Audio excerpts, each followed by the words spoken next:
বাংলাদেশের সর্বশেষ আপডেট সংবাদে আপনাকে সুস্বাগতম। আমাদের চ্যানেলের নতুন দর্শক হয়ে থাকলে চ্যানেলটিকে সাবস্ক্রাইব করুন।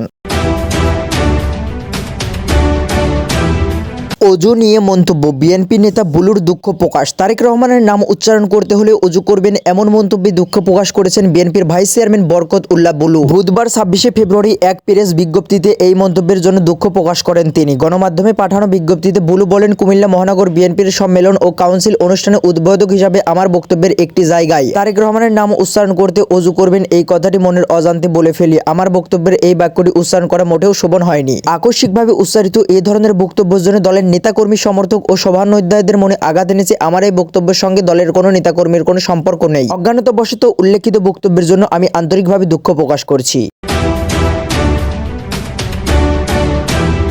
সুপ্রিয় দর্শক, এই ছিল এখনকার দেশবাণী সংবাদের সর্বশেষ আপডেট সংবাদ। পরবর্তী আপডেট সংবাদ পেতে চ্যানেলটিকে সাবস্ক্রাইব করে বেল আইকনটিকে বাজিয়ে রাখুন। আপনার মূল্যবান মন্তব্য জানিয়ে দিতে পারেন আমাদের কমেন্ট সেকশনে, আর ভিডিওটি শেয়ার করে অন্যকে দেখার সুযোগ করে দিন।